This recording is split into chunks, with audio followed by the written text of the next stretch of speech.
नमस्कार, मैं हूं पद्मजा जोशी। कांग्रेस सांसद राहुल गांधी की भारत जोड़ो यात्रा अब आखिरी दौर में पहुंच गई। यात्रा आज जम्मू के कठुआ शहर पहुंची, लेकिन राहुल की ये यात्रा जब आज जम्मू कश्मीर तक पहुंची तब दो बड़े मुद्दे उनके सामने। पहला मुद्दा ये कि आज 19 जनवरी और आज से ठीक 33 साल पहले आज ही के दिन कश्मीर के हिंदुओं का सामूहिक पलायन हुआ था। भारत जोड़ो यात्रा में अब्दुल्ला है, महबूबा है, लेकिन कश्मीरी हिंदू कहां है?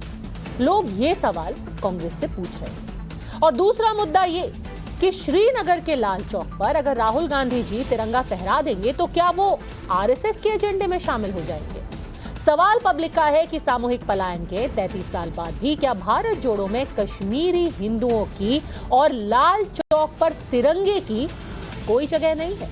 कश्मीर का लाल चौक पूरे हिंदुस्तान का या फिर महज आरएसएस का? क्या लाल चौक पर तिरंगा फहराने से राहुल गांधी हिचकते हैं? यही है आज सवाल पब्लिक का।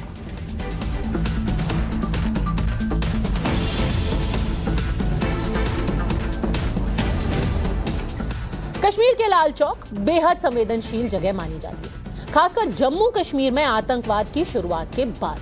अलगाववादियों ने दशकों तक श्रीनगर के इस लाल चौक को अपने देश विरोध का ग्राउंड जीरो बनाकर रख दिया था। 5 अगस्त 2019 को आर्टिकल 370 के खत्म होने के बाद लाल चौक वैसा नहीं रहा जो आतंकवाद के दौर में हुआ करता था। इसकी गवाही 2021 में स्वतंत्रता दिवस के पहले की ये तस्वीरें दे रही हैं। पूरा लाल चौक तिरंगे की रोशनी में नहाया हुआ था। आप यूं कह लें कि लाल चौक का रंग ही बदलकर तिरंगा हो गया था। लेकिन उसी लाल चौक पर तिरंगा फहराने को अब कांग्रेस आरएसएस का एजेंडा बताकर 2 दिनों पहले कैसे उसको खारिज कर गई, ये मैं आपको सुनवाती हूं। इसका प्रोग्राम क्या है? क्या लाल चौक में तिरंगा लहराना है उनने आके? नहीं, लाल चौक का तिरंगा ये फंडा हमारा तो हमेशा लाल चौक में तिरंगा रहता है, क्योंकि हमारा ऑफिस ही प्रदेश कांग्रेस का लाल चौक में है। तो उसका कोई ये आरएसएस का फंडा लेके हम नहीं जा रहे हैं। हम हमारे ऑफिस में झंडा लहराएंगे और ये जो तिरंगा चेहरा का जो तिरंगा वो लेके कन्याकुमारी से आए, वही झंडा हम यहाँ पे एक बार फहराएंगे। अब राहुल गांधी लाल चौक जाकर ही तिरंगा फहराएं, मुद्दा ये नहीं है। लेकिन नेशनल कॉन्फ्रेंस के अध्यक्ष फारूक अब्दुल्ला राहुल गांधी के भारत जोड़ो के यात्री बन रहे हैं। आपको याद दिला दूं कि आर्टिकल 370 के खात्मे से पहले महबूबा मुफ्ती जी ने धमकी दी थी कि कश्मीर में अगर 370 हटा तो कोई तिरंगा लेकर चलने वाला बचेगा ही।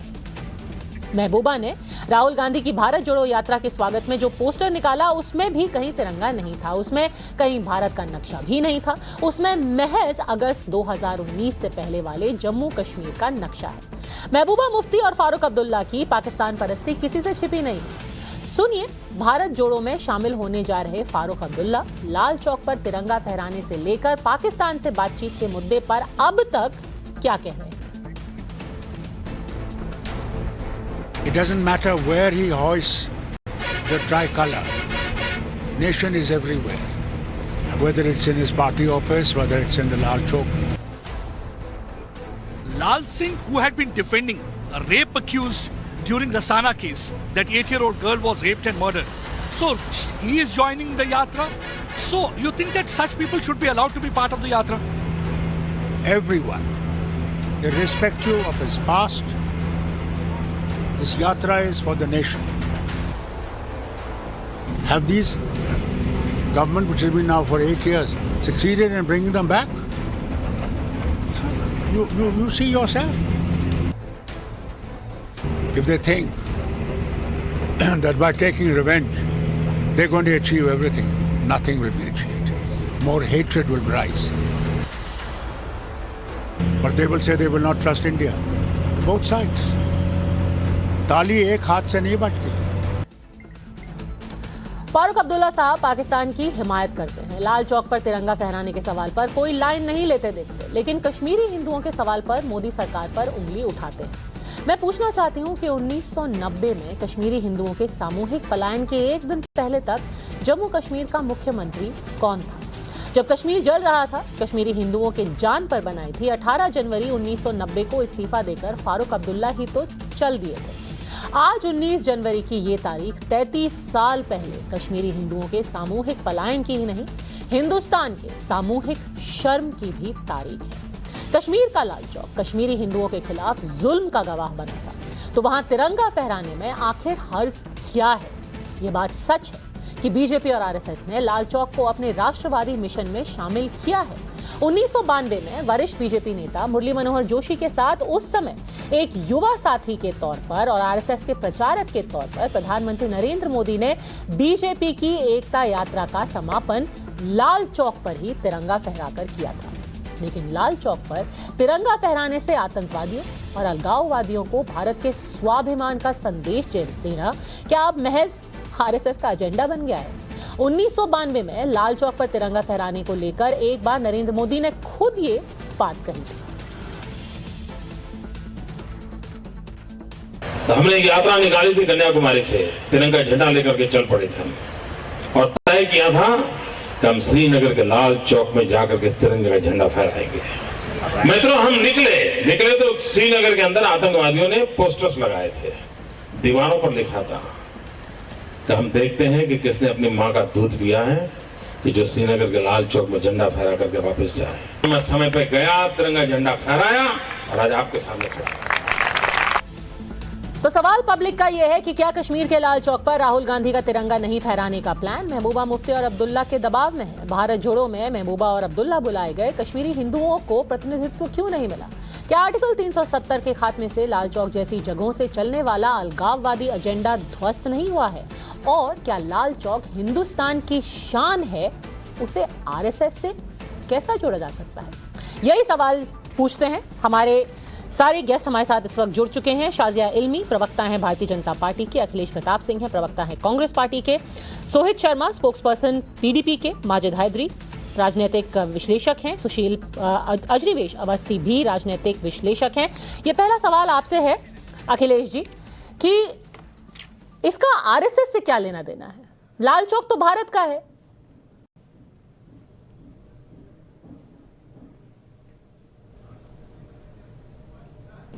आरएसएस का फितूर कहिए या खौफ कहिए या लगाव या जुड़ाव आपके मन में होगा, हुआ करे, कोई आपत्ति नहीं है।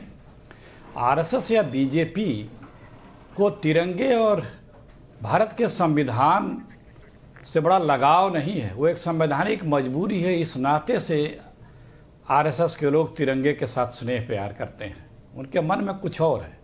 ये सबको पता है कि कितने वर्षों तक आरएसएस ने इस तिरंगे को नहीं स्वीकारा और संविधान के बारे में क्या क्या कहती थी।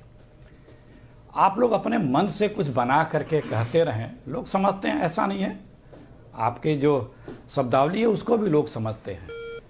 भारत जोड़ो यात्रा इन्हीं सब विचारधाराओं से इस देश को सजग जागरूक करने के लिए है और जागृत करने के लिए, और इसमें काफ़ी कामयाब भी हुई है, 100% कामयाब हुई है। देश की जनता जागृत हुई है कि समाज और देश को तोड़ने वाले ऐसी विचारधारा और ऐसे लोगों से सतर्क रहना है, बच के रहना है और देश में अपनी भाईचारा, अपनी एकता, अपना सद्भाव, अपने विकास की गति को कायम रखते रहना है। जी, सद्भाव बेशक आपको बहुत कामयाबी मिले भारत जोड़ो यात्रा में, पर जो सद्भाव की बात है अखिलेश जी, सबको 30-30 सेकंड का वक्त दिया जाता है प्रोग्राम की शुरुआत में, तो अब 30 सेकंड शाजिया इल्मी के। आपको क्या तकलीफ है राहुल गांधी अगर लाल चौक पर झंडा फहराएं या कांग्रेस के दफ्तर में फहराएं या नहीं फहराएं, इससे भारतीय जनता पार्टी को दर्द क्यों है? शाजिया इल्मी, आपके 30 सेकंड। ना तो भारतीय जनता पार्टी को किसी तरह का दर्द है, और अगर किसी बात को लेकर दर्द है वो परचम, भारतीय परचम ना फैलाने का, भारतीय ध्वज को ना फहराने का, उसकी सम्मान नहीं करने का। अगर कोई दर्द है तो उसको लेकर है।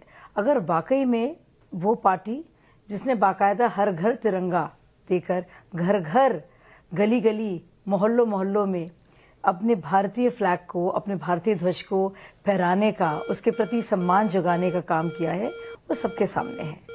दूसरी और ज़रूरी बात, राहुल गांधी का पूरा स्वागत है, उन्हें जिस प्रकार की रैली जहां निकालनी है वो निकाले, लेकिन किस तरह के लोगों को वो न्योता दे रहे हैं, खुद उनके क्या विचार हैं, और खुद उनको ऐसा क्यों लगता है कि भारत टूट रहा है, या टूटने की कगार पर है कि उनको भारत को जोड़ने का काम तो क्या तो मुझे थोड़ी दिक्कत लाल है चौक का उनकी विचार भारत इसलिए जोड़ो अखरता यात्रा है से, क्योंकि जो सिर्फ साथी इस वजह हैं से भारत क्योंकि मुझे जोड़ो लग नहीं रहा में है। उनकी विचारधारा उससे मेल नहीं खाती। अजनिवेश अवस्थी जी, क्या लाल चौक सिर्फ आपका एजेंडा है, आरएसएस का एजेंडा है, राइट विंग एजेंडा है, भगवा एजेंडा है? पद्मजा जी, एक बात तो बड़ी साफ सी है कि आज स्वयं कांग्रेस ने कहा कि लाल चौक पर तिरंगा फहराना आरएसएस का एजेंडा है। तो तिरंगे के प्रति सम्मान तो खुद इन्होंने मान लिया कि राष्ट्रीय स्वयंसेवक संघ का तिरंगे के प्रति जो सम्मान है वो स्वयं तमाम कांग्रेसी नेताओं ने बताया, अपने मुंह से बताया है। जहां तक ये कि अब तक नहीं फहराया गया तो उसके बारे में बहुत बार जवाब दिया जा चुका। आप भी अपने घर पे नहीं फहरा सकते थे, आपके ही कांग्रेसी सांसद थे जिन्होंने तिरंगा फहराने के कारण उनको सजा मिली और जिसके कारण वो सुप्रीम कोर्ट गए और वापस ये हुआ कि कोई भी तिरंगा फहरा सकता। उसके बाद लगातार संघ के कार्यालय में भी और कोई भी व्यक्ति अपने घर पर सार्वजनिक जगह पर तिरंगा फहरा सकता है। अखिलेश जी, अब झूठ बोलना छोड़ दीजिए। अब आप नवीन जिंदल से पूछिएगा जाकर के। पद्मजा जी, बड़ी साफ सी बात है कि लाल चौक पर तिरंगा न फहराना अभी बता एक निश्चित अभी हमारा योजना हमारी के बारी आ गई तहत तो आपका बता दूंगा। संयोग नहीं है। बीच में मत बोलिए आप, बीच में मत बोलिए आप। ये संयोग नहीं है सिर्फ कि लाल चौक पर नहीं फहराएंगे। लाल चौक पर मेरा न नाम लिया फहरा तब मैंने करके बोला भाई। आतंकवादियों, अलगाववादियों के प्रति अपनी सद्भावना, जिस सद्भावना की ये बात कर रहे थे, वो दिखा रहे हैं। ये वास्तविक एजेंडा इनका सामने आ गया है। ओके, ये है वास्तविक असली बात। एजेंडा। आपके 30 सेकंड खत्म। आपसे सवाल है सोहित शर्मा जी, क्या महबूबा जी के जुड़ने की वजह से लाल चौक से दूरियां हो रही हैं कांग्रेस की? सोहित शर्मा, आपके 30 सेकंड। ये संयोग नहीं है सिर्फ कि लाल चौक पर नहीं फहराएंगे। लाल चौक पर आप बताइए माजिद हैदरी जी, क्या ये फारूक अब्दुल्ला साहब, महबूबा मुफ्ती साहिबा की वजह से लाल चौक अब कुछ सुहा नहीं रहा? देखिए पद्मजा साहिबा, भारत जोड़ो यात्रा जो है ये पवित्र यात्रा है क्योंकि इसमें आस्था है देश की। जब राहुल जी चलते हैं तो लगता है गांधी जी चल रहे हैं, जब बोलते हैं लगता है नेहरू जी बोल रहे हैं, जब हंसता है तो लगता है सरदार पटेल हंस रहे हैं। तो ये आस्था की है, ये पवित्र भारत जोड़ो यात्रा है। अब राहुल जी लाल चौक पे तिरंगा क्यों नहीं फहराएंगे, उसकी एक साफ वजह, और आपका चैनल सुन ले और राहुल जी भी सुन ले, क्योंकि जम्मू कश्मीर की सरकार ने लाल चौक को चारों तरफ से खोद दिया है और चारों तरफ से लाल चौक की सड़कें बंद कर दी है पिछले एक हफ्ते से। इसके विकास के नाम पे वो जगह राहुल जी के लिए बंद कर दी गई है। तो अब राहुल जी वहां तिरंगा कैसे फहराएंगे, इसका जवाब मुझे आप दीजिए। मैं आपको इस चीज का जवाब नहीं दे सकता। और हमारी आस्था में, इस पवित्रता पे आप इसको राजनीति से ना जोड़े। जम्मू कश्मीर की सरकार ने लाल चौक चारों तरफ से बंद कर दिया है, खोद करके चारों तरफ से बंद है। आप जाके अपने रिपोर्ट को भेजिए, वो सुबह। चलिए, तो आप जवाब दीजिए सबसे पहले शाजिया आलमी, क्या आपने लाल चौक बंद किया हुआ है? इल्जाम मर रही है राहुल गांधी जी पे, पर लाल चौक आपने बंद कर दिया उनके लिए। वो तो खुशी खुशी जाएंगे, कोई भी राष्ट्रवादी जाएगा। देखिए, और सबको जाना चाहिए, और हम तो बहुत सालों से इस बात को कह रहे हैं, आपने इसका प्रमाण भी दिया है। लेकिन मुझे लगता है भारत जोड़ो यात्रा को लेकर जो भी सिक्योरिटी, जो भी सुरक्षा के बंदोबस्त हैं, वो बहुत जरूरी हैं। और कोई क्यों जानबूझ के लाल चौक को इस वक्त पर इस तरह से बंद करना चाहेगा कि वहां पे भारतीय परचम ना लहराए? मुझे लगता है पूरी कोशिशें इसको लेके रही हैं। ये तो हम इन दो पार्टियों की बात कर रहे हैं जिनका जिक्र आपने किया, चाहे वो महबूबा मुफ्ती हो या फिर फारूक अब्दुल्ला हो या फिर उनके सपूत उमर अब्दुल्ला जी हो। तीनों के तीनों जो बाकायदा सीएम रह चुके हैं, बड़े बड़े पदों में रहे हैं। ये तो उनसे पूछने वाला सवाल है जिन्होंने आर्टिकल 370 का और 35A का कितने पुरजोर तरीके से विरोध किया था, और वो सबके सामने है।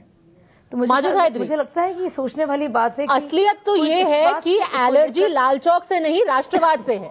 लाल चौक वो प्रतीक है राष्ट्रवाद का जो कि 1947 से लेकर के आज तक सेपरेटिस्ट के शिकंजे में था। अब जबकि वो फ्री हुआ है, उससे एलर्जी हो गई है। माजिद पद्मजा साहिबा, मुझे लगता है तिरंगे ये वो लाल चौक है जहां पर पत्थरबाजी होती थी। कोई भी राष्ट्रवादी जाएगा वहां पर तिरंगा लहराने के लिए। पद्मजा साहिबा, हर राष्ट्रवादी चाहेगा कि इस वक्त तिरंगे की सबसे ज्यादा जरूरत तवांग को है, गलवान को है, पेंगोंग को है। लेकिन अरे सर, आप श्रीनगर की तो बात कर लीजिए। मैंने कहा तोड़ दिया गया है, जेसीबी से उकेड़ दी गई है। आप हमेशा सीधे तवांग पहुंच जाते हैं, कभी श्रीनगर की भी सुध ले लीजिए। लाल चौक से, क्योंकि वो लाल चौक वो जगह है जहां उनके नाना ने, उनके ग्रेट ग्रैंडफादर नेहरू जी ने तकरीर की थी तिरंगा फहराया। सर, तवांग की चिंता करने वाले बड़े सारे लोग हैं, आप लाल चौक की बताइए। जी, तवांग की चिंता करने वाले बहुत लोग हैं, वहां पर बहुत हमारे सैनिक खड़े हुए हैं। आप लाल चौक की बताइए, वहां पर तो अब मौका मिला है कि हर दिन जाकर के आरएसएस छोड़िए, कांग्रेस छोड़िए, आम आदमी जाकर के वहां तिरंगा लहराता है और गर्व से लहराता है।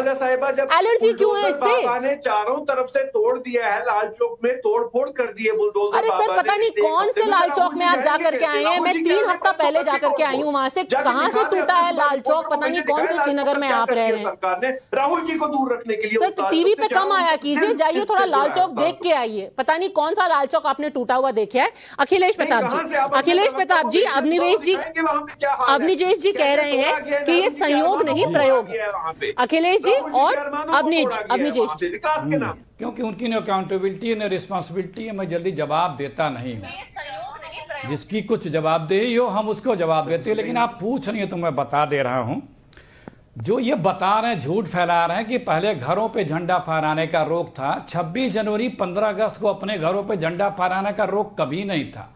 और आरएसएस ने जिन लोगों पे मुकदमा दर्ज किया था वो 26 जनवरी को झंडा फहरा इनके कार्यालय पर गए थे, और 26 जनवरी 15 अगस्त को भी ये झंडा कभी नहीं फहराते थे। अभी लाल चौक की बात, वो बात हो रही है। अभी लाल चौक की बात कीजिए। सुनिए, बहुत बार हो चुकी है, हर 26 जनवरी पे। अब इन्होंने अफवाह फैलाई ना, सुनिए, एकदम लाल चौक पर संयोग नहीं प्रयोग। अखिलेश, दूसरी बात, इन्होंने आतंकवादियों का जिक्र किया। ये जो है ना, तालिब हुसैन शाह साहब हैं, बीजेपी के नेता, जम्मू कश्मीर से। आपको पता होगा किस तरह की घटनाओं में ये पकड़े गए हैं। बड़े प्यारे हैं, आतंकवादी हैं, और बाकायदा अच्छे खासे भाजपा में पदाधिकारी भी थे, बड़े बड़े नेताओं के साथ फोटो थे। ये मोहम्मद फारूक खान साहब हैं, ये भी वहीं से हैं और इन्हीं लोगों की संस्था से हैं। बताने की आवश्यकता नहीं है, बहुत है मेरे पास, सैकड़ों हैं, लेकिन समय ज़्यादा जाएगा इसलिए बताने की ज़्यादा आवश्यकता नहीं है। अब मैं बता रहा हूँ कि ये जो आप लोग अफवाह फैला रहे हैं कि क्यों लाल चौक पे नहीं, हमारा ऑफिस लाल चौक के ठीक सामने है, 10-20 गज की दूरी है। और ये जो झंडा है, जो यात्रा है, ये ऐतिहासिक यात्रा है, सदियों तक याद रखा जाएगा। हम इसको फहराएंगे, एक परमानेंट स्ट्रक्चर बना रहे हैं अपने ऑफिस में कि वो हमेशा ये याद दिलाएगा, सदियों याद दिलाए उस टाइप का स्ट्रक्चर बना करके। आपका ऑफिस लाल चौक पर है, पर लाल चौक जो चौक है उसका अपना महत्व है। अखिलेश जी, ये तो आप भी जानते हैं कि जो लाल चौक है उसका अपना अलग महत्व है। आपका ऑफिस वहां पर होगा वो अलग बात है, वो तो हमारा भी ऑफिस वहां पर है। इसका मतलब ये थोड़ी ना है कि राहुल जी हमारे ऑफिस में आके झंडा लगा देंगे। झंडा तो चौक पे ही होगा। आपकी परेशानी हम समझ रहे हैं, आपकी परेशानी हम समझ रहे हैं तो अच्छा है अखिलेश जी। और सर उस चौक का तो अपना महत्व है। वो चौक है जहां पर पत्थरबाजी होती थी, वो चौक है जहां 15 अगस्त और 26 जनवरी को झंडारोहण होता है। तो झंडारोहण तो उसी जगह पे होगा अखिलेश जी। आप जैसे या तो आप निर्णय कर लें या हम अपनी बात बताएं। आवाज क्यों चली जाती है बीच में?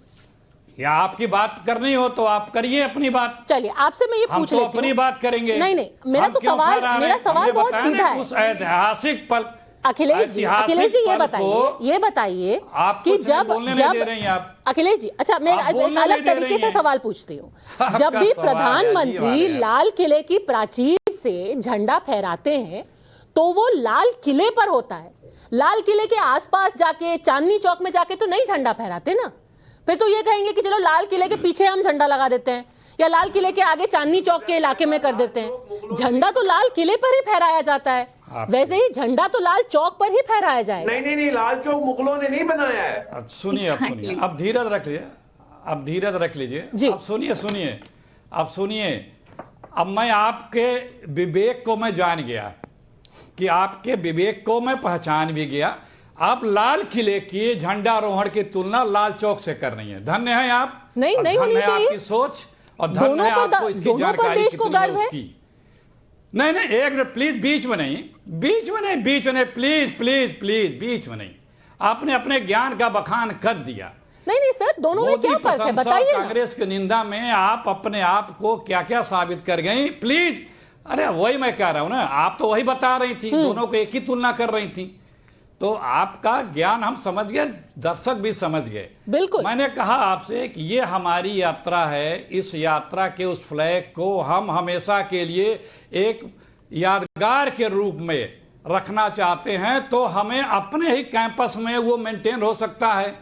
हम अगर लाल चौक पे फहरा देंगे तो हमारा उस पर कोई अधिकार तो है नहीं कि कल भी वो उसी तरह रहे। हम इसको एक स्मारक के रूप में अपने कार्यालय में बना करके एक बड़ा सा अब निजेश जी इसको एक स्मारक की तरह बनाया जाएगा रखेंगे, और दोनों का आप कोई भी कंपैरिजन नहीं कर सकते। ये हमारा पद्मजा जी आपके सवालों का जवाब देने की बजाय आपके विवेक पर प्रश्न लगाने वाले अखिलेश प्रताप सिंह जी, आपको मैं हाथ जोड़ करके बता देता हूं कि भैया अपने ऑफिस में जाकर के लगाने का मतलब नहीं था। यात्रा बाहर निकली थी, लोगों के लिए निकली थी, अपने ऑफिस के लिए नहीं निकली थी।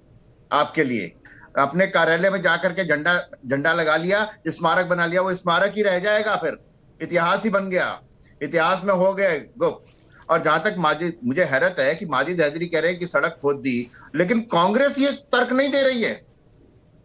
मुझे हैरत हो रही है कि कांग्रेस ने तर्क नहीं दिया, माजिद हैदरी तर्क दे रहे हैं। और माजिद हैदरी तो वो है ना जो कल तक ये कहते थे कि मैं इंडियन नहीं हूं, I am Kashmiri, I am not Indian. जब उनसे पूछा जाता था कि आपके पास पासपोर्ट कहाँ का है, तो वो तो मैं क्या कर सकता हूं, वो पासपोर्ट मेरे पास इंडिया का है लेकिन आई एम नॉट इंडियन। ये वो माजिद हैदरी है। माजिद हैदरी लगातार, और माजिद हैदरी आप गलवान के सैनिकों पर के शौर्य पर सवाल उठाने से पहले कांग्रेस से पूछो उन्होंने समझौता क्या किया है। ऐसा व्यक्ति, ऐसा दल जो दुश्मन देश के साथ समझौता करता है, रोज कहता है उसने हमारी जमीन पे कब्जा कर लिया, समझौता आज तक रद्द नहीं किया उसने। अच्छा, अब ये गलवान की बात नहीं करेंगे। मैं इफ्रा जान से सवाल पूछना चाहती हूँ। इफ्रा जान, बहुत से लोग ये कह रहे हैं, बीजेपी का ये इल्जाम है कि शायद महबूबा जी और फारूक अब्दुल्ला साहब के जुड़ने की वजह से अब लाल चौक से दूरियां बढ़ गई हैं कांग्रेस की। देखिए, पहली बात तो आपने बार बार कहा कि ऑफिशियल जगह है लाल चौक जहां पे झंडा लहराया जाता है, ये बिल्कुल गलत है। 15 अगस्त को 26 जनवरी को ऑफिशियली झंडा बख्शी स्टेडियम में लहराया जाता है। Bakshi stadium is the official place for the flag. ये ऑफिशियली होता है और ऑफिशियली कभी घंटाघर से झंडा नहीं लहराया गया है। सर मैडम, ऑफिशियली नहीं कहा मैंने कहा हर 26 जनवरी को और 15 अगस्त को हर कोई राजनीतिक दल ही नहीं, आम आदमी जाकर के झंडा लहराता है। इस साल 15 अगस्त को, पिछले साल 15 अगस्त को आम लोग गए थे। आप ये तस्वीरें देखिए, यहाँ सी है जो कि लाल चौक गया क्योंकि ये उसके लिए देश का प्रतीक था। मैम, तो फिर मैं कैसे बोल पाऊंगी? आप बोलने नहीं देंगी तो मैं कैसे? मैंने ये नहीं बोला कि ऑफिशियल कोई झंडारोहण होता है। बोलने ही नहीं दे रही हैं। बोलिए, आप सवाल आपसे ये है कि क्या सुन लीजिए, क्या नजदीकियां बढ़ी है पीडीपी से, एनसी से, तो लाल चौक से दूरियां बढ़ गई? ये मेरा सवाल। आप बोलने ही नहीं दे रही, आप बोलने ही नहीं दे रही तो कैसे बोलूं मैं? पहली बात, आपने लाल किले से तुलना की घंटाघर की। शायद ये शर्मनाक बात है क्योंकि घंटाघर बजाज लोगों ने, बजाज कंपनी ने ये एक क्लॉक टावर बनाया था। इसका कोई हिस्टोरिकल इंपॉर्टेंस है नहीं। झंडे की तुलना हो रही है मैम, वहां पर झंडा फहराना, उसकी तुलना हो रही है। आप क्या तर्क दे रही हैं ma'am? I will not be able to speak ऐसे। आप मुझे अपना पॉइंट कंप्लीट करने नहीं दे रही, आप बार बार बीच में बोल रही हैं। पहली बात तो जैसा मैंने बार बार बोला, हमें अगर आप बताना चाह रही हैं किसी को भी यहाँ पे, देखिए प्रतीकात्मक तौर पर मैं मुझको कहना चाह रही हूँ, कैसे ऐसे डिबेट हो पाएगा? एक सेकंड, शाज़िया इल्मी, एक सेकंड, इफ्रा जान को अपनी बात पूरी रखने दीजिए। बोलिए, मैं आपके बोलिए इफ्रा, बोलिए। मैं कुछ बोलना चाहती हूँ। शाज़िया आपके पास आऊंगी। ये लाल चौक और बख्शी स्टेडियम के बीच का फर्क बताना चाह रही हैं, और मैं आपसे ये पूछना चाहूंगी कि अगर प्रतीकात्मक तौर पर लाल चौक को अब तक सालों साल अलगाववाद और स्टोन पेल्टिंग, पत्थरबाजी से जोड़कर देखा गया है, और उन सारे जो तरीके चली हैं जिसमें आज़ादी की बातें हुई हैं, और अगर अब बदलते हुए हाल में उसी जगह पर ध्वजारोपण हो रहा है, तो आपको क्यों तकलीफ है? बताइए, इफ्रा को बोलने दीजिए, बोलिए इफ्रा। पहली बात तो शारदा जी कहती हैं कि लाल चौक जो है उसको हम इन्होंने बनाया था। प्लीज जवाब सुन लीजिए, मैंने इनका सवाल सुन लिया, आप जवाब बोलिए इफ्रा, बोलिए आप। जड़ है जी। पहली बात तो इन्होंने जवाब सवाल किया कि लाल चौक जो था वो स्टोन पेल्टिंग का गढ़ था। लाल चौक कभी स्टोन पेल्टिंग का गढ़ रहा ही नहीं है। अगर आप जम्मू और कश्मीर के पुलिस सोर्सेज ही देखेंगे तो स्टोन पेल्टिंग अक्सर जामा मस्जिद और डाउनटाउन के एरियाज में होती थी। इनको ये तक नहीं पता कि लाल चौक और स्टोन पेल्टिंग का आपस में कोई कनेक्शन नहीं था।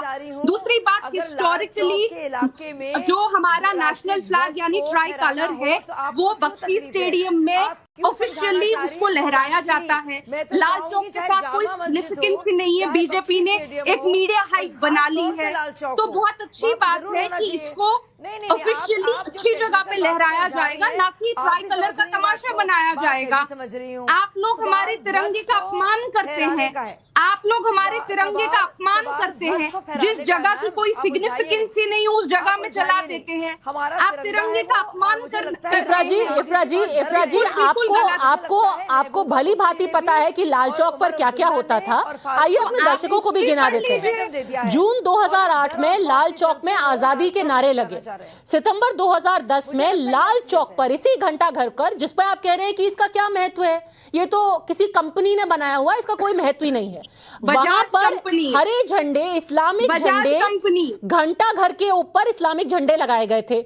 2016 में बुरहान वानी के मारे जाने पर पाकिस्तान का झंडा, मैडम, पाकिस्तान का झंडा वहां पर लगा दिया गया था। और इसीलिए जरूरी है कि अब उसी लाल चौक पर भारत का झंडा फहराया जाए। वहां हमेशा भारत का झंडा रहना चाहिए। सुन लीजिए, उस टाइम पे इतने हालात खराब हो गए थे। पाकिस्तान के झंडे तो अलगाववादियों ने पोलों पे लगा दिए थे, बिजली के पोलों पे लगे थे। तो क्या बिजली के पोलों पे आप अब तिरंगा लहराएंगे? ये तो सेंस वहां पे तो जहां कोई पोल था उस पे लगता था।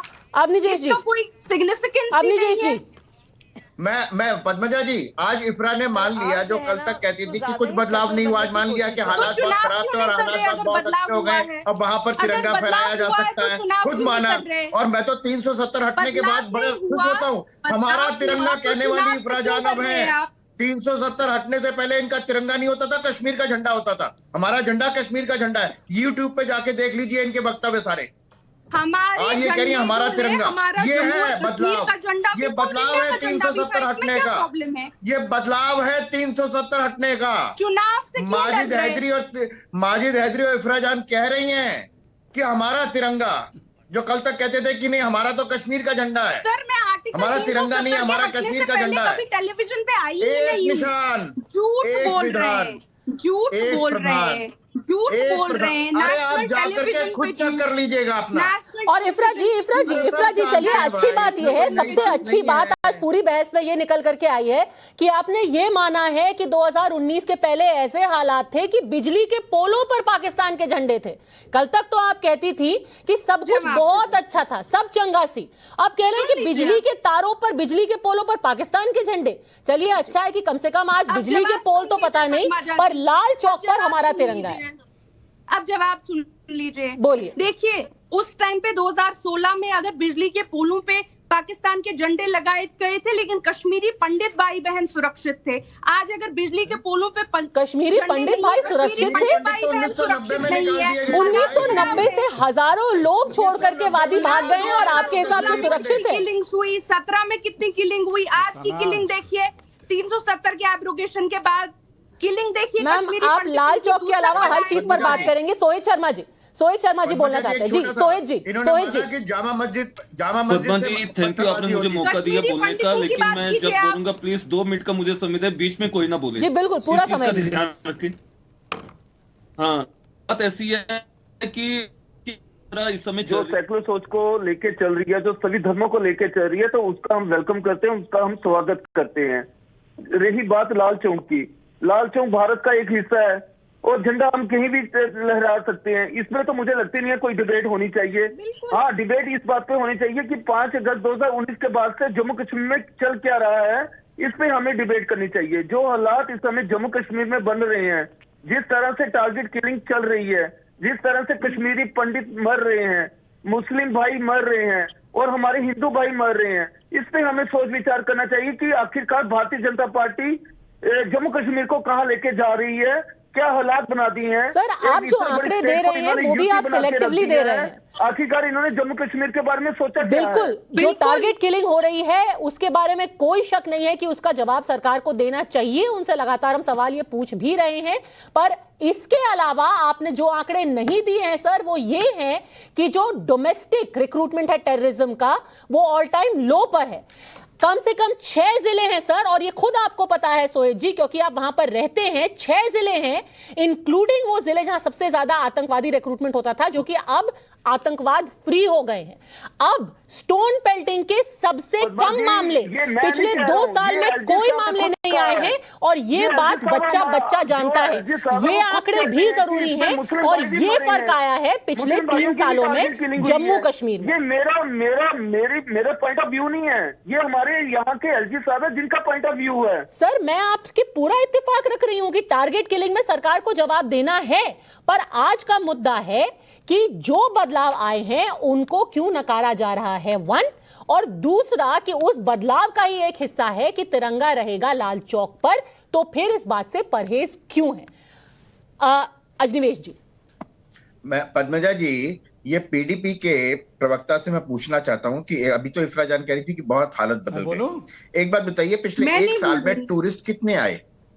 पिछले 1 साल में पिछले 20 सालों की तुलना में कितनी बढ़ोतरी हुई है? एक बात, क्योंकि आपको अच्छा नहीं लगता ना, 3 फैमिलियों के पेट में पैसा जाता था, अब वो शिकारे चलाने वाला बेचारा अपना पेट भर करके कमा रहा है, वो शॉल बुनने वाला अपना सम्मान से पैसा कमा रहा है। आपको पसंद नहीं है ये, क्योंकि उस सबका पैसा तो आप खा जाते थे अपने बड़े बड़े होटल। देखिए ये बहस 370 पर नहीं है, 370 पर हमने बहुत बहस की है।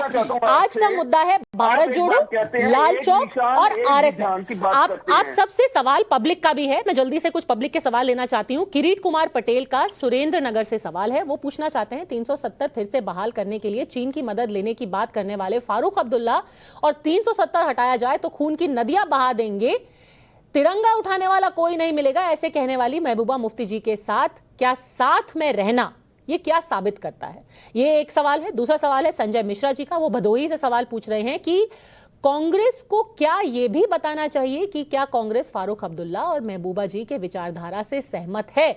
इंदर सिंह राजपुरोहित पूछते हैं जोधपुर से, मेरा सवाल कांग्रेस के प्रवक्ता से है कि आप एकता और भाईचारा कैसे बढ़ाएंगे, क्या उसी तरह जैसे 1990 में कश्मीरी हिंदू भगाए गए थे? अखिलेश जी, सवाल ज्यादातर आपसे ही है।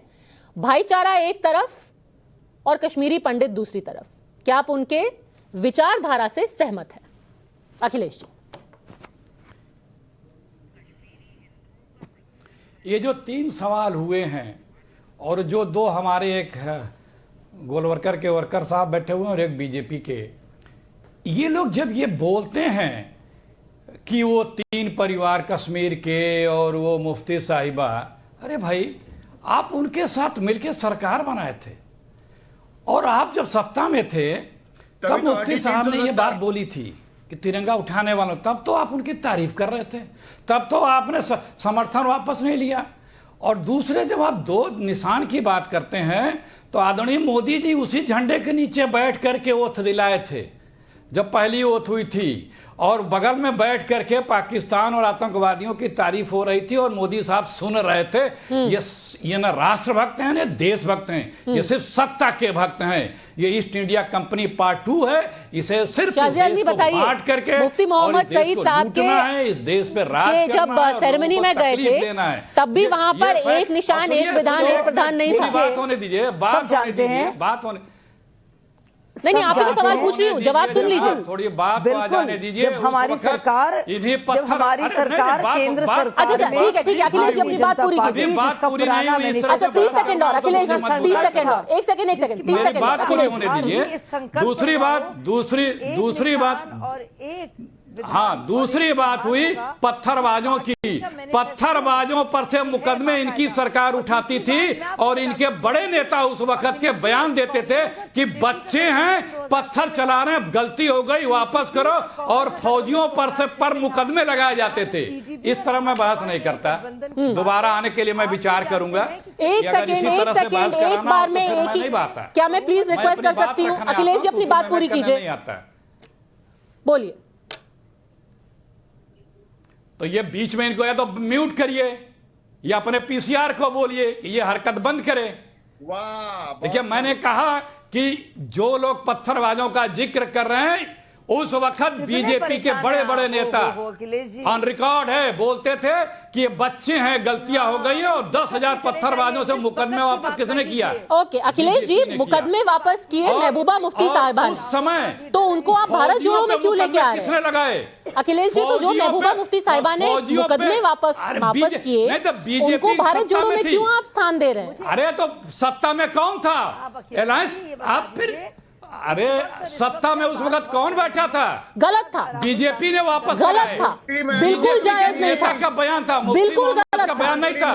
मुकदमे वापस लेना अखिलेश जी, मैं आपसे 100% इत्तेफाक रखती हूँ, गलत था। मुकदमे वापस, मैं नाम ले रहा हूँ, वो गलत था, मैं नाम ले रहा, मैं यार इस तरह से, वो तो गलत था अखिलेश जी, उसमें तो कोई दो राय नहीं है। करने में था इतना भी, तो जब ये सत्ता में बैठे थे, दूसरे फौजियों पे मुकदमे इन लोगों ने किए, फौजियों पे मुकदमे बीजेपी की सरकार ने किए, महबूबा जी की सरकार ने किए, उनको सुप्रीम कोर्ट तक जाना पड़ा, और यहाँ बैठ करके आज राष्ट्रवाद की बात कर रहे हैं।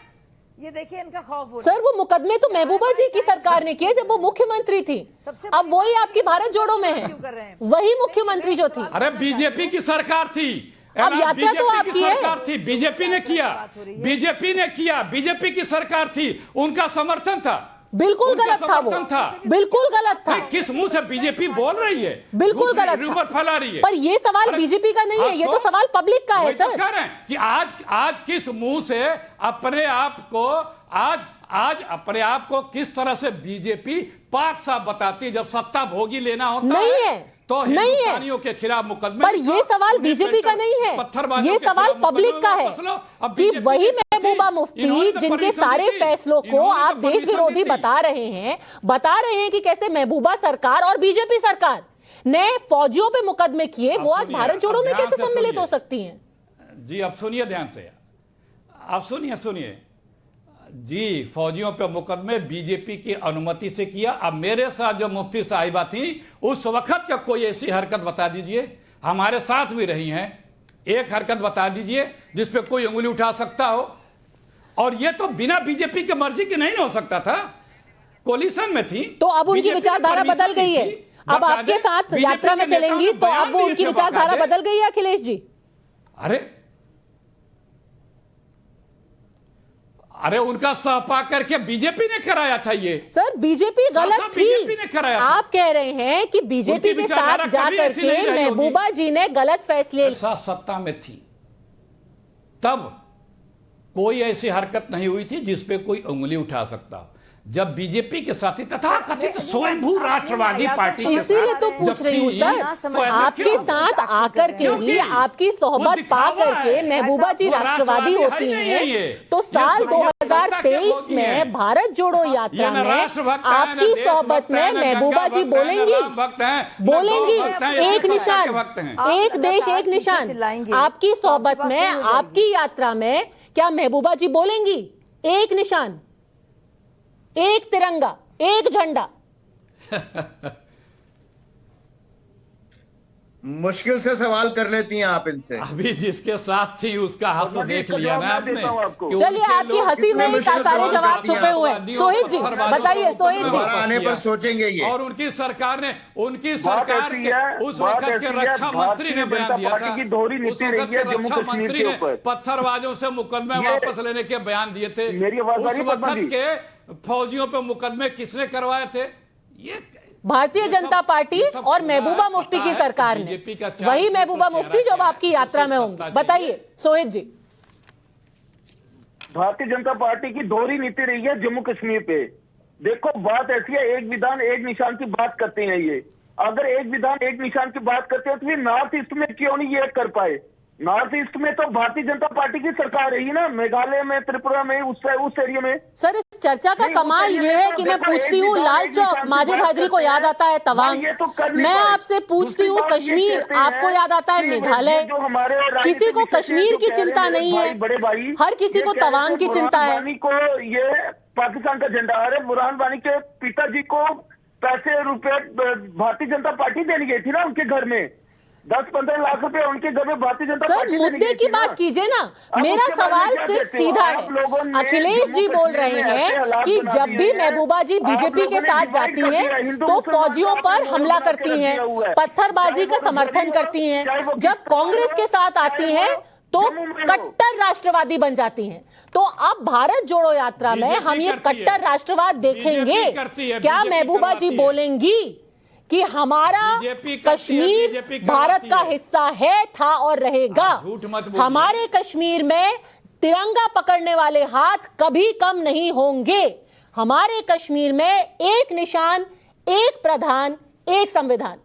सोहित जी बताइए।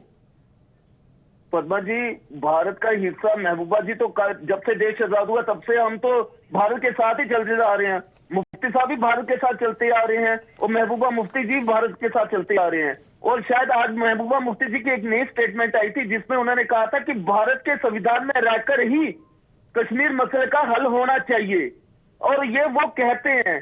और लेकिन प्रॉब्लम यहाँ पे आती है कि जो दिल्ली की सरकार है वो क्या सोचती है जम्मू कश्मीर के बारे में, ये अभी तक हमें समझ नहीं आया। जी सब लोग आपकी बात पर रिएक्ट करना चाहते हैं। हमारे दर्शक भी लगातार हमारे पास सवाल भेज रहे हैं। आर्यन शिवहरे हैं इंदौर से, उन्होंने सवाल भेजा है, और रितु शर्मा जी ने लखनऊ से। दोनों के सवाल सुन लेते हैं।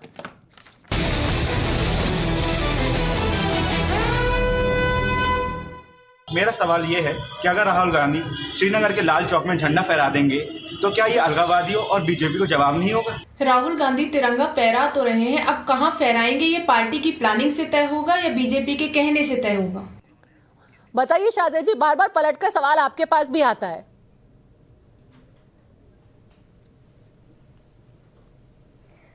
तो देखिए किस तरह से कॉमन मिनिमम प्रोग्राम के तहत पीडीपी और बीजेपी का गठबंधन हुआ, किस तरह से बीजेपी ने फिर झटका और अलग किया, फिर किस तरह से बीजेपी ही अपने संकल्प जो उसका पुराना रहा है, मैनिफेस्टो का हिस्सा रहा है, कैसे उसने इस एक चीज जिसको लेकर लगता था असंभव है उसको संभव किया। उस पर बहुत चर्चाएं हुई हैं। अब सवाल यह है किस बात का खौफ है अखिलेश जी को कि वो ये कहना नहीं चाह रहे कि राहुल गांधी डर के मारे क्यों आरएसएस का नाम लेकर परचम लहराने से, देश का झंडा लहराने से डर रहे हैं। कि जो बड़ी मुश्किल से उनको जो दो नेता मिले हैं कश्मीर में जो उनके साथ जाने को तैयार हैं, मुफ्ती महबूबा मुफ्ती जी और फारूक अब्दुल्ला जी, क्या वो उनको बॉयकॉट कर रहे हैं या अल्टीमेटम दे रहे हैं? ये किस तरह की मजबूरी है जो उनको इस तरह के अनाप शनाप बयान देने पर मजबूर कर रहा है? अखिलेश जी, जाहिर सी बात है जो भी उनके प्रवक्ता होंगे उनको एक्सप्लेन करना मुश्किल होगा। और जो आरएसएस वाला जो बहाना है अखिलेश, और ये देखिए और दुनिया भर की बातें करने से उनका जवाब सुन लीजिए अखिलेश जी। पद्मजा जी अबे चुप हो तो मैं बोलूं। हाँ सुनिए पद्मजा जी, बीजेपी और आरएसएस को परेशानी इसी बात की है कि भारत जुड़ रहा है और ये खौफ उनके चेहरे पर दिख रहा है क्योंकि समाज को, राष्ट्र को बांट करके राजनीति करने वाले भारत जुड़ा हुआ राहुल गांधी की इस यात्रा ने देश को जागृत कर दिया है कि ऐसी शक्तियों को पहचानो, ऐसी शक्तियों को पहचानो, ऐसे लोगों को पहचानो, ऐसी विचारधारा को पहचानो। और हर कोई जुड़ रहा है। सिर्फ अलगाववादी विचारधारा जो बीजेपी की है, बांटो राज करो वाला, इनको पहले इन लोगों का ज्ञान कुछ हो तो हो। राष्ट्र सिर्फ एक भूखंड नहीं होता साजिया इल्मी जी, राष्ट्र एक भूखंड नहीं होता है। उसमें शास्त्रों में भी लिखा है और जवाहरलाल नेहरू ने बताया है भारत माता क्या, उसमें 6 चीजें आती हैं। संस्कृत का श्लोक होगा, आपको समझ में नहीं आएगा, सुन लीजिए। एक मिनट बीच में नहीं प्लीज। और दूसरी बात भाई इस तरह की बात तो भारतीय जनता पार्टी अलगाववादी है और नेशनल कॉन्फ्रेंस और पीडीपी राष्ट्रवादी है। मैं जवाब दे देती हूँ। बताइए एक सेकंड इफ्रा जान को भी बोलने दीजिए, वो आपकी दोस्त है। परेशान कौन है? आपकी सहयात्री है। पहली बात तो रुकिए नेशनल कॉन्फ्रेंस, बोले दीजिए मुझे, देखिए जी एक सेकंड, पहली बात मेरी बात तो पूरी होने दे, आप लोग डिस्टर्ब करा दे रहे हैं बात को, क्या फायदा। एक सेकंड, हाँ इफराजा जी, पहली बात तो नेशनल कॉन्फ्रेंस किसी कोएलिशन में नहीं जा रही है जिस तरह बीजेपी ऑलरेडी कोएलिशन में आ चुकी थी। दूसरी बात, नेशनल कॉन्फ्रेंस वो पॉलिटिकल पार्टी है जिसके 7,000 वर्कर्स शहीद हुए हैं क्योंकि उन्होंने यही तिरंगा उठाया, बंदूक नहीं उठाई। करीबन 15 से लेके 20,000 अटैक्स नेशनल कॉन्फ्रेंस के वर्कर्स पे हुए हैं। आज हम पे जब आप हम पर मजाक उड़ा रही हो ना, कहती हैं बड़े नेशनलिस्ट हैं, आप उन 7,000 गरुं के मजाक उड़ा रही हैं जिन गरुं के मैडम किसी का मजाक नहीं उड़ा रहे हैं। नेशनलिज्म का जब आप सर्टिफिकेट ले रही हैं तो ये भी याद रखिए कि आपके ही पार्टी के नेता फारूक साहब ने बोला था कि 370 वापस लाने के लिए हम चीन का दखल चाहते हैं। भारत के मुद्दों पर चीन का दखल मांगना, ये मैं नहीं कह रही, ये तो आप जनता से ही पूछ लीजिए, ये राष्ट्रवाद है या फिर क्या है। उससे नेशनल कॉन्फ्रेंस की 7,000 कुर्बानियां मिट नहीं जाती हैं। हमारे 7,000 भारत के मुद्दों पर चीन का दखल मांगना अगर आपके हिसाब से राष्ट्रवाद है तो इसका जवाब और इसका फैसला पब्लिक ही कर सकती है, हम तो फैसला कर नहीं सकते। अब निजेश जी, सच तो पहुंचे पब्लिक तक, सच बिल्कुल है, सच हमेशा पब्लिक के सामने रहता है। अब बोल ली ना, अरे बोल ली पद्मजा जी। अरे फारूक अब्दुल्ला तो वो हैं जिन्होंने ये कहा था पीओके किसी बाप का नहीं है जो तुम ले लोगे, और पीओके के बारे में संसद का संकल्प पारित हो चुका है। जिस संसद के वो सदस्य रहते आए हैं उसके बारे में उन्होंने कहा था कि पीओके जो है वो तुम्हारे किसी के बाप का नहीं है जो तुम ले लोगे। ये फारूक अब्दुल्ला ने सार्वजनिक रूप से कहा, एक बार नहीं कई वक्तव्य तो आपने ही सुनाए। बात बड़ी साफ सी है। अभी इन्होंने कहा कि स्टोन पेल्टिंग जो है वो तो जामा मस्जिद के क्षेत्र में होती थी, लाल चौक में नहीं होती थी। ये तो हम भी कहते थे, समझ में नहीं आता था। एक वो दृश्य था जब एक आर्मी का अफसर चुपचाप जा रहा होता था और कोई भी ऐसा आतंकवादी टाइप, आम नागरिक टाइप उसको सर पर थप्पड़ मार के जाता था और वो चुपचाप चलता रहता था। आज वो हालत नहीं है। आपके 7,000 कार्यकर्ता, अरे 7,000 बचे नहीं आपके, कभी थे नहीं आपके। बात बड़ी साफ सी है आपको। चलिए, भारत जोड़ो यात्रा अब जम्मू कश्मीर में प्रवेश कर चुकी है। भले से ही कांग्रेस ने बोला है कि ये राजनीतिक यात्रा नहीं है, पर इसमें कई राजनीतिक पार्टियां जुड़ रही हैं, कई राजनीतिक मुद्दे भी उठेंगे, ये बात लाजमी है। और इस सब का फैसला कि भारत जोड़ो यात्रा का क्या संदेश है, क्या उसकी मानसिकता है और क्या उनकी विचारधारा है, इसका फैसला भी अंत में पब्लिक ही करेगी। चर्चा से जुड़ने के लिए आप सबका बहुत बहुत धन्यवाद। इस वक्त की एक बड़ी खबर आ रही है कि आज रात के 10 बजे खेल मंत्री अनुराग ठाकुर मुलाकात करेंगे जो सारे रेसलर्स हैं जो कि इस वक्त धरने पर बैठे हुए हैं। पहले हमने आपको बताया था कि कैसे 22 तारीख को अयोध्या में होने वाली वर्ल्ड फेडरेशन की, रेसलिंग फेडरेशन की बैठक में बृजभूषण शरण सिंह अपना इस्तीफा देने के लिए तैयार हैं, उनका इस्तीफा मंजूर कर लिया जाएगा। और अब एक बड़ी खबर आ रही है कि रात 10 बजे आज पहलवानों से मुलाकात करेंगे खेल मंत्री अनुराग ठाकुर। सरकारी आवास पर खिलाड़ियों की शिकायतें भी सुनी जाएंगी और रेसलिंग फेडरेशन विवाद पर खेल मंत्री ने यह बोला है कि खिलाड़ियों के आरोप बहुत ही गंभीर हैं, उनसे मिलकर पूरी जानकारी ली जाएगी। सरकार ने रेसलिंग फेडरेशन से पहले ही जवाब मांग लिया है, उनको एक तय समय सीमा के अंदर बताना है कि क्या एक्शन लिया जाएगा। खिलाड़ियों ने जो आरोप लगाए वो गंभीर किस्म के हैं और उसका संज्ञान लेते हुए भारत सरकार ने, खेल मंत्रालय ने तुरंत कार्रवाई करते हुए रेसलिंग फेडरेशन ऑफ इंडिया को नोटिस भी दिया, 72 घंटे के अंदर जवाब भी मांगा है।